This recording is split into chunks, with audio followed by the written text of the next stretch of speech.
قبیلہ غامدیہ کی اس عورت کا تذکرہ موجود ہے جو خود آئی تھی، کوئی گرفتار کر کے نہیں لایا تھا، از خود آئی۔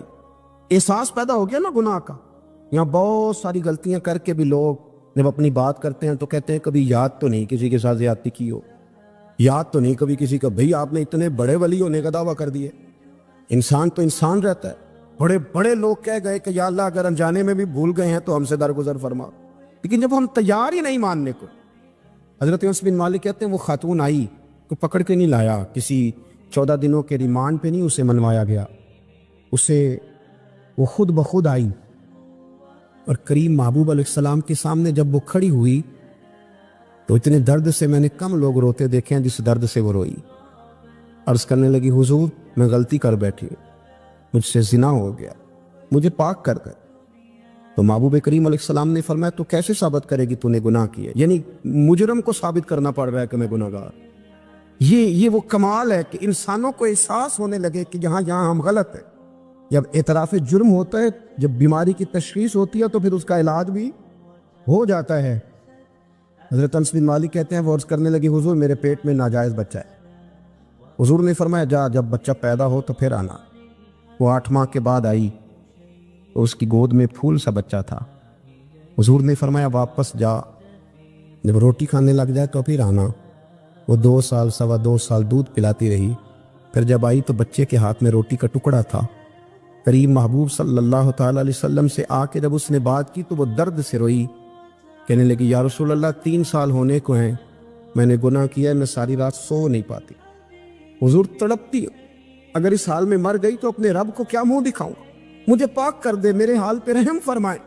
محبوب کریم صلی اللہ علیہ وسلم نے بچہ ایک صحابی کو دیا، فرمایا بچوں کی طرح پالنا، اور کہا اسے لے جاؤ، پتھر مار مار کے اسے سنسار کر دو۔ صحابہ کہتے ہیں اسے پتھر لگ رہے تھے اور حضور بے چینی کے ساتھ ٹہل رہے۔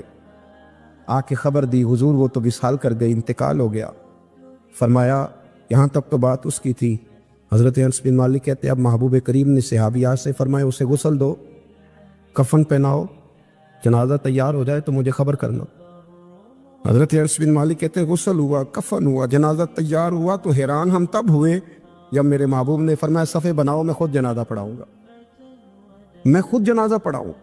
اور سرکار نے جنازہ پڑھایا تو ایک شخص کی زبان سے نکلا حضور اس ملعون کا معاذ اللہ جنازہ جس نے ناجائز بچہ جنا، اس کے لیے آپ دعا کر رہے ہیں، جنازہ پڑھا۔ حضور فرمانے لگے خاموش ہو جاؤ، تم نے گناہ دیکھا ہے اس کا احساس نہیں دیکھا، تم نے غلطی دیکھی ہے لیکن اس کی توبہ کا انداز نہیں دیکھا۔ اور صاحب کنز العمال نے یہ لفظ نقل کیے ہیں کہ کریم محبوب فرمانے لگے اس نے تو ایسی شاندار توبہ کی ہے کہ اگر میں اپنی ساری امت میں بانٹ دوں تو اللہ سب کی مغفرت فرما دے گا۔ احساس جب پیدا ہو جاتا ہے نا اپنے دل کے اندر کہ یہاں میں غلط ہوں، ان العبد اذا اعترف ثم تاب تاب اللہ علیہ او کما قال نبی صلی اللہ علیہ وسلم، رواہ مشکات۔ حضور نے فرمایا جب کوئی بندہ کہتا ہے نا اللہ میں بھول گیا تھا، اور پھر وہ توبہ کرتا ہے تو رب اس کی توبہ کو فوراً ہی قبول فرما لیتا ہے۔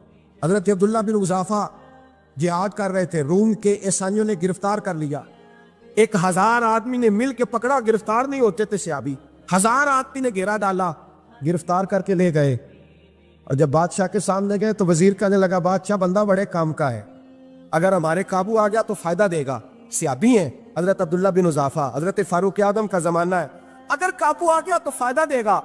بادشاہ کہنے لگا کیوں، کیا خوبی ہے؟ کہنے لگے ہم 1000 آدمی تھے، یہ اکیلا قابو نہیں آ رہا، تو 1000 آدمی تھے، اگر ہماری فوج میں شامل ہو گیا تو بہت بڑا جرنیل ملے گا۔ بادشاہ کہنے لگا کوئی مسئلہ نہیں، 2-3 چیزیں ہوتی ہیں بندے کو خریدنے کے لیے، خرید لیتے۔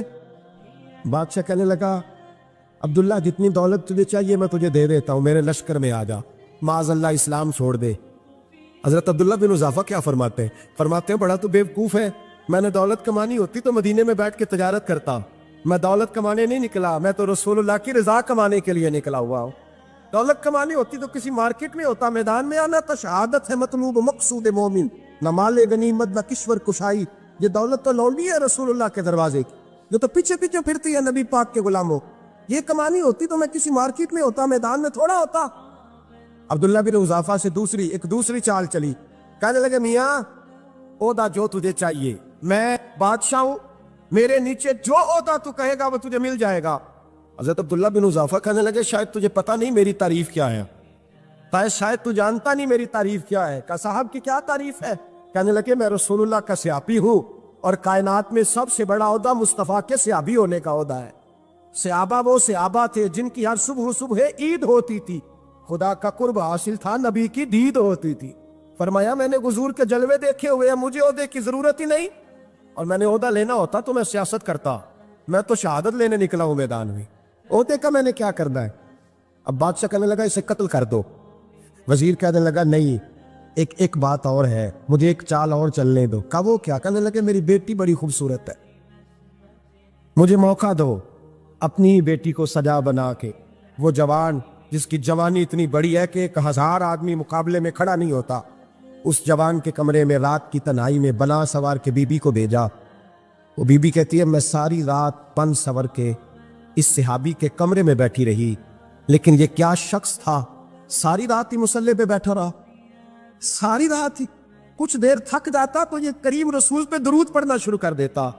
بی بی کہتی ہے سحری ہو گئی تو میں نے چھو کے دیکھا کہ انسان ہے کہ جن ہے، یہ بندہ ہے کہ فرشتہ ہے. چھو کے دیکھا.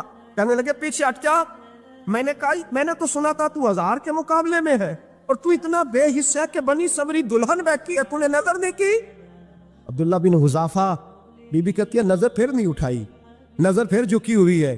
کہنے لگے بی بی میں مجبور ہوں، اب میرے اوپر کوئی حسن نہیں چلتا، میں نے جلوائے بدوہا کا دیدار کیا ہوا ہے، اب میری نگاہوں میں جچتا نہیں کوئی، اس لیے کہ جیسے میرے سرکار ہے ایسا نہیں کوئی. کبھی بھی اب نہیں کسی کا میرے اوپر جادو چلتا. میں نے مصطفیٰ کو اور کہا ذرا پیچھے ہٹ کے بیٹھ، مجھے میرے رسول نے غیر محرم سے بچنے کا حکم دیا ہے، ذرا پیچھے ہٹ کے بیٹھ. سحری کا وقت تھا.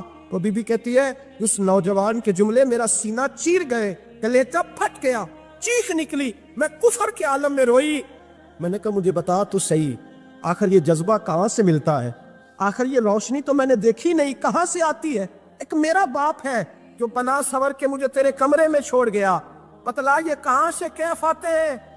عبداللہ بن حذافہ کہنے لگے اگر کیب لینا ہے تو تو بھی میرے مصطفیٰ کا کلمہ پڑھ جا، آ جا دروازے رسول پہ جھک جا، مل جائے گا. سویرے دروازے پہ باپ آیا بیٹی سے رزلٹ لینے. دروازہ کھولا تو بیٹی نقاب پہنے باہر آئی. باپ کہنے لگا کیا بلا؟ کہنے لگی پیچھے ہٹا، تو غیر محرم ہے، کافر ہے، میں مسلمان ہوں. اس نے کہا کیا ہوا؟ کہنے لگی تیرے جیسے کو باپ کہوں، تیرے جیسے کو جو مجھے استعمال کر رہا تھا. میں تجھے باپ نہیں مانتی، میں اب رسول والی ہو گئی، میں حضرت فاطمہ کی کنیزہ ہو گئی، میں اب نبی کریم کی خادمہ ہوں، خبردار میرے قریب نہ آنا. یہ داؤ بھی ناکام ہوا. اب حضرت عبداللہ بن حذافہ کے سامنے موت کھڑی کی، ایک کڑا میں تیل گرم کیا، کہنے لگے تجھے اس میں جلایا جائے گا. حضرت عبداللہ بن حذافہ رضی اللہ تعالیٰ عنہ جب جلنے کے قریب ہوئے تو رونے لگے. روم کا بادشاہ کہنے لگا شاید ڈر گیا ہے. کہنے لگے اب سمجھ آئی ہے، اب تجھے پتہ چلا ہے، چلا جا. حضرت عبداللہ بن حذافہ کہنے لگے تو کافر ہے، تیری کافروں والی سوچ ہے، اس لیے نہیں رویا کہ موت سے ڈر گیا ہوں، میں تو اس لیے رویا ہوں کہ ایک جان ہے وہ نبی پاک پہ قربان ہو رہی ہے. کاش رب مجھے 1000 جان دیتا، میں ساری مصطفیٰ پہ قربان کر دیتا. ایک سنار نے گلی میں یتیم چھوٹے سے بچے کو گھومتے دیکھا تو سنار بے اولاد تھا، بچے کو اٹھا کے گھر لے آیا. 18 سال اس بچے کی پرورش کی، اس کو پالا پوسا، جوان کیا. سنار کے پاس وہ دکان پہ چلا جاتا، وہ کئی دفعہ دکان پہ رہتا، کئی دفعہ گھر میں رہتا. ایک دفعہ وہ دکان پہ تھا، بچہ گھر تھا، 18 سال کا جوان. اس کی بیوی اکیلی تھی. وہ جس نے ماں بن کے پالا تھا اس نے اسی پہ حملہ کر دیا، اس کا بازو بری نیت سے تھاما. بیوی چیخی. تھوڑی دیر گزری تو وہ نوجوان پیروں میں بیٹھ گیا، کہنے لگا اماں پتہ نہیں مجھے کیا ہوا. شام کو سنار آیا، بیوی چیخنے لگی، چلانے لگی، کہنے لگی آج عجیب بات ہوئی، جس کو میں نے جگر کا خون دے دے کے پالا اسی نے گندی نظر ڈالی. سنار محو حیرت ہے. بیوی کا خیال تھا کہ لات اٹھائے گا، ڈنڈا اٹھائے گا،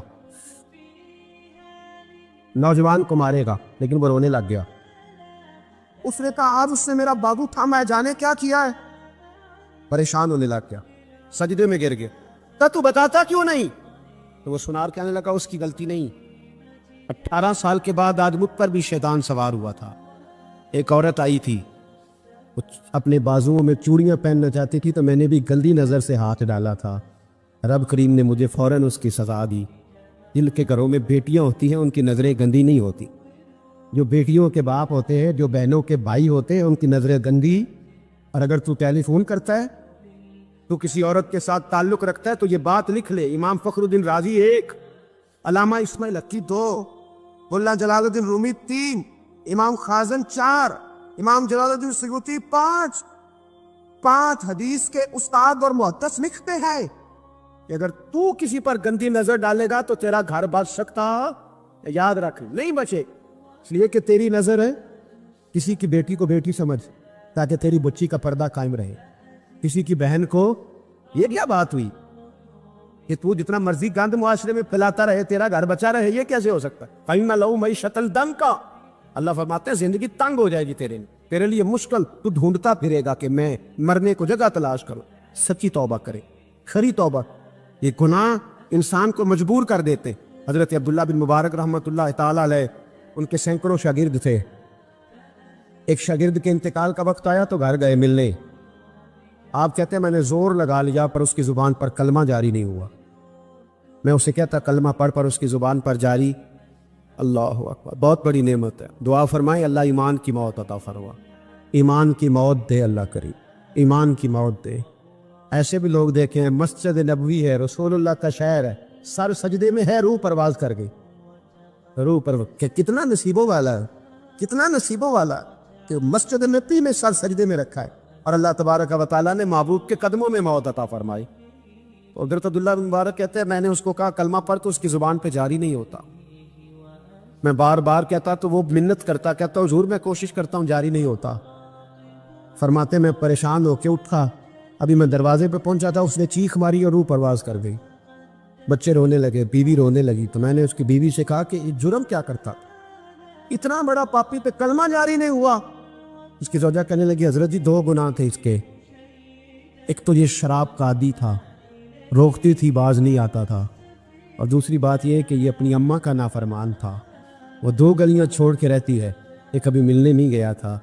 اس بوڑھی کا کلیجہ اس کی طرف سے بڑی تکلیف میں تھا. حضرت عبداللہ بن مبارک کہنے لگے جا تو بھی دعا کر، اس کی ماں کو بھی کہہ دعا کرے کہ یہاں تو یہ کلمہ نہیں اسے نصیب ہوا، اللہ کرے اللہ آخرت کی منزلیں اس کی بہتر فرما دے. حضور صلی اللہ علیہ وسلم کے پاس ایک مہمان آ گئے رات کے وقت میں. جب وہ آئے تو حضور نے پوچھا کھانا کھانا ہے؟ تم نے کہا کھانا ہے. جھوٹ اور بھوک کو جمع کرنا منع ہے. کہا جی کھانا ہے. تو حضور صلی اللہ علیہ وسلم نے فرمایا ازواج مطہرات کے گھروں میں پتہ کرو کچھ ہے. حضرت ام سلمہ کے گھر میں پتہ کیا تو کہا یا رسول اللہ 4 دن سے روٹی نہیں پکی. حضرت زینب سے پوچھا تو کہا حضور کئی دن سے چولہا ہی نہیں جلایا. حضرت عائشہ صدیقہ، حضرت میمونہ، حضرت سودا، تمام گھروں سے بظاہر یہ 2 جہاں کے شاہ ہیں پر پاس کچھ رکھتے نہیں. 2 جہاں کی نعمتیں ہیں ان کے خالی ہاتھ میں. ہر چیز ہے پر فقر اختیاری ہے، کوئی شے نہ ملی. نبی پاک صلی اللہ علیہ وسلم نے مسجد میں اعلان کیا، فرمایا کون ہے جو میرے مہمان کو روٹی کھلائے؟ ان لفظوں کا حسن کوئی حسن والا ہی سمجھ سکتا ہے. فرمایا کون ہے جو میرے مہمان کو کھانا کھلائے؟ تو ایک صحابی لے گئے اور اٹھے وہ صحابی جو صحابہ میں غریب تھے، ایک انصاری جو غریب آدمی تھے. بہت زیادہ امیر آدمی اللہ کی راہ میں خرچ نہیں کر پاتا، اس کے لیے مشکل ہو جاتا ہے. اس کے لیے بہت امیر آدمی جو ہوتا ہے نا، وہ جتنا زیادہ امیر ہوتا ہے نا اتنی دیوار اس کے گرد کھڑی ہو جاتی ہے پیسوں کی، مشکل ہو جاتا ہے اس کے لیے. غریب آدمی کھڑے ہوئے، اگرچہ میرے محبوب کے غلاموں میں جو بڑے امیر تھے وہ بھی خرچ کرنے میں بڑے آگے تھے. حضرت عثمان غنی رضی اللہ تعالیٰ عنہ، حضرت عبد الرحمن ابن عوف، حضرت ابو بکر صدیق رضی اللہ. لیکن یہ غریب آدمی کا حضور میں لے جاؤں گا، میں لے کے جاؤں گا. یہ بخاری مسلم ہے. حضور نے فرمایا لے جاؤ. وہ اب سے آپ ہی گھر لے گئے اور بیوی سے مشورہ کیا، بات پہ غور کرنا. ہر چیز کی بھوک دیکھی جا سکتی ہے، بچوں کی نہیں دیکھی جا سکتی. وہ انصاری حضور کے مہمان کو گھر لے گئے، جا کے بیوی سے مشورہ کیا، کہا بھلی مانس گھر میں کچھ ہے؟ تو اس نے کہا تھوڑا سا بچوں کے لیے کھانا رکھا ہے. بچوں کے لیے. بچے تو بزدل کر دیتے ہیں، بچے تو آدمی کو بزدل کر دیتے ہیں، بچے تو مار دیتے ہیں، کلیجہ پھٹ جاتا ہے بچہ بھوکا ہو تو، نیند نہیں آتی. اب صحابی اپنی بیوی سے کیا کہتے ہیں؟ کہتے ہیں بچوں کو بہلا کے سلا دے، اور رسول اللہ کے لیے نہیں، رسول اللہ کے مہمان کے لیے، بھائی نبی پاک کے لیے نہیں، حضور کے. تجھ سے در در سے سگ اور سگ سے ہے مجھ کو نسبت، میری گردن میں بھی ہے دور کا پٹکا تیرا، تجھ سے در در سے سگ سگ سے ہے مجھ کو نسبت.